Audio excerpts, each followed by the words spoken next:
కాళేశ్వరం ఆనకట్టల మరమ్మతులు పునరుద్ధరణ డిజైన్ల కోసం అవసరమైన పరీక్షలు తుది దశకు చేరుకున్నాయి.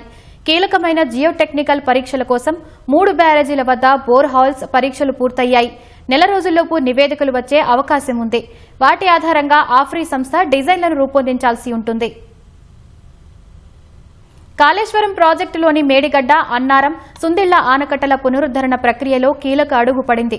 బ్యారేజీల మరమ్మతులు, పునరుద్ధరణకు అవసరమైన సాంకేతిక అధ్యయనాలు ఇప్పటికే వేగంగా కొనసాగుతున్నాయి. ఆనకట్టల మరమ్మతులు, పునరుద్ధరణకు అవసరమైన డిజైన్ల రూపకల్పనకు అత్యంత కీలకమైన జియోటెక్నికల్ పరీక్షలు పూర్తయ్యాయి. ఈ పరీక్షల ద్వారా బ్యారేజీల పునాదుల పరిస్థితి, నేల బలం, భూగర్భ నిర్మాణం, ఫౌండేషన్ స్థిరత్వంపై నిర్ధారణకు వచ్చేందుకు అవసరమైన నమూనాలు సేకరించారు. జియోటెక్నికల్ పరీక్షల్లో భాగంగా 3 బ్యారేజీల్లో మొత్తం 83 బోర్హోల్ పరీక్షలు నిర్వహించారు. పునరుద్ధరణ పనులకు ముందు భూగర్భ పరిస్థితులను ఖచ్చితంగా అంచనా వేయడం కోసం ఈ పరీక్షలు అత్యంత కీలకంగా భావిస్తున్నారు.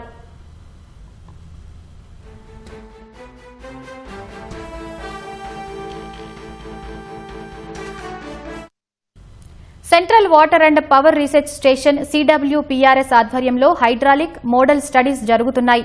వరద ప్రవాహాలు, నీటి ఒత్తిడి, బ్యారేజీల నిర్మాణ సామర్థ్యం వంటి అంశాలపై ఈ అధ్యయనాలు దృష్టి సారించాయి.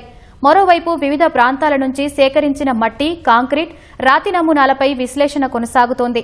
అన్ని పరీక్షలు, విశ్లేషణల ఫలితాలు మరో నెల రోజుల్లో అందే అవకాశం ఉందని ఇంజనీర్లు భావిస్తున్నారు. నివేదికలు అందిన తర్వాత వాటిని సమగ్రంగా పరిశీలించి బ్యారేజీల పునరుద్ధరణకు అవసరమైన డిజైన్లను రూపొందించనున్నారు.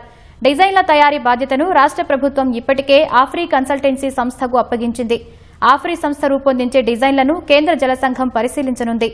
CWC పరిశీలించి ఆమోదించిన తర్వాతే మరమ్మత్తు, పునరుద్ధరణ పనులు చేపట్టాలని రాష్ట్ర ప్రభుత్వం ఇప్పటికే నిర్ణయించింది.